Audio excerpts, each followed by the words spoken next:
ఇలా ఈ తెలంగాణ వచ్చిందంటే మన కేసీఆర్ వల్ల వచ్చింది. ఆయన ఆ రోజు ఆమరణ నిరాహార దీక్ష బట్టి చావు నోట్లో తలబెట్టి తెలంగాణ తెచ్చిండు మన కేసీఆర్. కేసీఆర్ లేకపోతే తెలంగాణ లేదు, ఉన్నదా? మరి ఆ కాంగ్రెస్ వాళ్ళైనా తెలుగుదేశం వాళ్ళైనా ఏనాడు కూడా వాళ్ళు తెలంగాణ కోసం నిజాయితీగా కొట్లాడలే. ఇలా తెలంగాణ తెచ్చింది, మన కళ నిజం చేసింది కేసీఆర్. గా తెలంగాణ వచ్చింది కనుకనే ఇంత ఇంటింటికి మంచినీళ్ళు వచ్చినాయి. గా తెలంగాణ వచ్చింది కనుకనే ఇవాళ తెలంగాణలోని పంట పొలాలకు కాలువ నీళ్ళు వస్తూ ఉన్నాయి. తెలంగాణ వచ్చింది కనుకనే ఇవాళ మన నిధులు మనకు దక్కినాయి. ఈ తెలంగాణ ఇంత మంచిగా అభివృద్ధి జరుగుతూ ఉంది.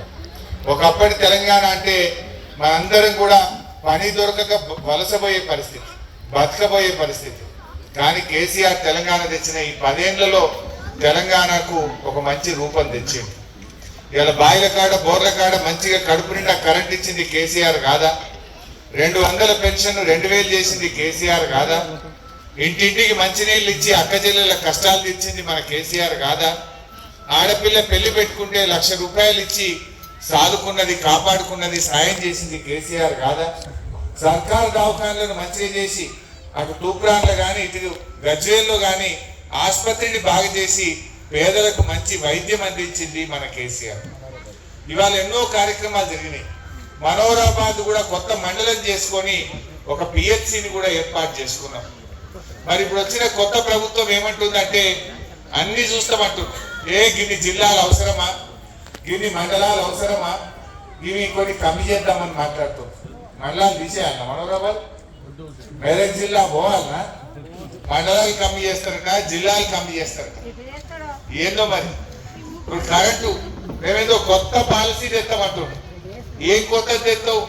కేసీఆర్ కంటే ఇంకా మంచిగా ఏముంటది? బాయి కాడ బోరు కాడ 24 గంటల కరెంట్ ఇచ్చిండు కేసీఆర్. రూపాయి బిల్లు లేకుండా ఉచితంగా కరెంట్ ఇచ్చిండు.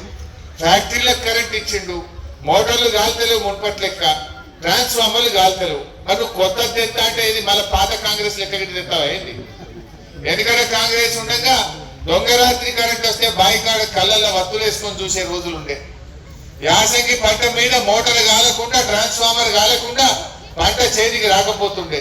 మరి కొత్త తెస్తా ఇది బాగలేదంటున్నారు. ఏం బాగలేదు? మళ్ళీ నీ పాత కథ గిట్ట వెంటనే భయపడుతుంది ఇలా జనం. బట్ ఏది ఏమైనా మనం ప్రజా తీర్పును శిరస వహిద్దాం. ప్రజలు మరి వాళ్ళకు అవకాశం ఇచ్చారు, వాళ్ళు బాగా చేయాలని అనుకుందాం. చాలా మాటలు ఇచ్చింది కదా హామీలు, అవన్నీ చేయాలని కోరుకుందాం.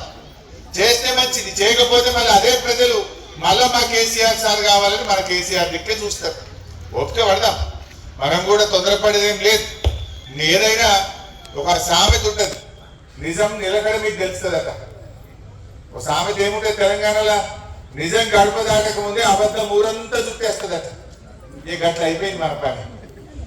మరి ఏదైనా కొద్దిగా లేట్ కావచ్చు, మంచి ఏంది చెడేంది, న్యాయం ఏంది ధర్మం ఏంది అనేది తప్పకుండా ప్రజలు గ్రహిస్తారు. సరే, మీరు ఎంతో ప్రేమతో మన కేసీఆర్ సార్ బాగా చేసిండని మీరు ఆశీర్వదించిండ్రు. మీ అందరికీ నేను శిరస్సు వంచి కృతజ్ఞతలు, ధన్యవాదాలు తెలియజేస్తా ఉన్నాను. మీ ప్రేమను ఎన్నడూ మర్చిపోం. అన్ని మన పనులు ఆగబట్టుడు, మన గడాన్ని రద్దు చేసుడు, మనకేం జరగకుండా కుట్రలు చేస్తూ ఉన్నారు. బట్ అన్ని ప్రజలు గమనిస్తారు. ప్రజలు గొప్పవాళ్ళు, మన గొప్పకునే తొందర లేదు. ఏదైనా 4 రోజులు అయితే ప్రజలకు పాలేందో నీళ్ళేందో అర్థమవుతుంది. ఓపిక పడదాం. వాళ్ళు కూడా మంచిగా చేయాలనే కోరదాం, ప్రజలకు సేవ చేయాలనే కోరదాం, వాళ్ళు ఇచ్చిన మాట నిలుపుకోవాలనే కోరదాం. నిలుపుకోకపోతే జనమే అడుగుతారు, ఒప్పుకుంటారా జనం? ఏందో అర్థం కాదా? ఇవన్నీ కూడా మనం గమనిస్తూ ఓపిక ముందుకు పోదాం. బట్ ఏది ఏమైనా తెలంగాణ తల్లి విగ్రహ ఆవిష్కరణ చేసుకోవడం చాలా సంతోషం. ఎప్పటికైనా తెలంగాణ గొంతుకు అంటేనే మన కేసీఆర్, మన బీఆర్ఎస్. వీళ్ళకి ఎందుకంటే బీజేపీ వాళ్ళకైనా కాంగ్రెస్ వాళ్ళకైనా రాజకీయం ఎక్కువ, వాళ్ళకు అధికారం అంటే మక్కువ, రాజకీయం ఎక్కువ వాళ్ళకు. ఈ రాజకీయం అంటే వాళ్ళకు ఒక గేమ్. మనకేమో రాజకీయం అంటే బతుకు తెరువు, రాజకీయం అంటే మన తెలంగాణ, మన ఐడెంటిటీ, మన తెలంగాణకు ఒక చిహ్నం మన బీఆర్ఎస్ పార్టీ. ఎప్పటికైనా ఈ తెలంగాణ జాతి గౌరవాన్ని కాపాడేది, తెలంగాణ ఆత్మ గౌరవాన్ని నిలబెట్టేది మన బీఆర్ఎస్ పార్టీ మాత్రం. తెలంగాణ కష్టం వచ్చినా, తెలంగాణకి ఏదైనా ఇబ్బంది వచ్చినా ఢిల్లీలో పార్లమెంట్ లో గొంతు విప్పేది మన బీఆర్ఎస్ ఎంపీలు కొట్లాడే తప్ప వీళ్ళు కొట్లాడని కాంగ్రెస్ వాళ్ళు బీజేపీ వాళ్ళు. తెలంగాణకు మంచి చెడు, తెలంగాణ కష్టం వస్తే ఇది మా కష్టంగా భావించే పార్టీ బీఆర్ఎస్ పార్టీ. తెలంగాణకు అన్యాయం జరిగితే గొంతు విప్పి పోరాడే పార్టీ బీఆర్ఎస్ పార్టీ. సో మనకు కూడా అదే ఒప్పుతో కొట్లాడదాం. ఓడిపోయినంత మాత్రాన జనంను విడిచిపెట్టి పోం. ఓడిపోయినా జనం మధ్యనే ఉంటాం, జనం కోసమే పనిచేస్తాం, ప్రజల మధ్యనే ఉంటాం, ప్రజల పక్షాన్నే పోరాడతాం, ప్రజల కష్ట సుఖాల్లో పాలు పంచుకుంటాం. మీకు ఏ ఆపద పడ్డా మేము అండగా ఉంటాం. ఎక్కడ అధైర్యపడేదేం లేదు. మీరు ధైర్యంగా ఉండండి. మేము కూడా ఏ కష్టం వచ్చినా, ఆపద వచ్చినా, రాత్రైనా పగలైనా తప్పకుండా ప్రజల కోసం నిలబడతాం.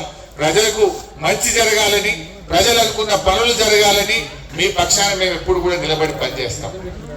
గెలుపు ఓటములు సహజం, ఒకసారి ఓడిపోవచ్చు, కానీ అంత మాత్రాన ప్రజల్ని వదిలిపెట్టాం. మేము ప్రజల్నే దేవుళ్ళుగా, ప్రజలే గొప్పవాళ్ళుగా, ప్రజలే క్షేత్రంగా మేము పనిచేస్తాం. ఇది ఒక స్పీడ్ బ్రేకర్ లాంటిది. రోడ్డు మీద పోతుంటే స్పీడ్ బ్రేకర్ వస్తే ఏమైతుంది? బండి జర మెల్లగా అవుతుంది. స్పీడ్ బ్రేకర్ దాటగానే ఏమైతుంది? మళ్ళా బండి పికప్ అందుకొని స్పీడ్ గా పోతుందా? పోదా? ఇది కూడా మన పార్టీకి ఒక చిన్న స్పీడ్ బ్రేకర్ లాంటిది. తప్పకుండా భవిష్యత్తు మళ్ళా మనకే ఉంటది. మంచి చేసిన వాళ్ళనే ప్రజలు దగ్గర తీసుకుంటారు. మనం ఏం చేసినా తెలంగాణ బాగోగుల కోసం చేసినాం, తెలంగాణ మంచి జరగాలని చేసినాం. సరే, మన మీద దుష్ప్రచారం చేయాలని, బట్టగాల్చి మీరేయాలని రకరకాల కుట్రలు చేస్తా ఉన్నారు. ఎన్ని రోజులు చేస్తావు? 6 నెలలో, 3 నెలలో, ఏడాది తర్వాత అయితే అసలు విషయం బయటకు రాదా? నువ్వు చెప్పిన మాట చేయకపోతే జనం ఊపుకుంటారా? అన్ని కూడా ప్రజలు గమనిస్తా ఉన్నారు.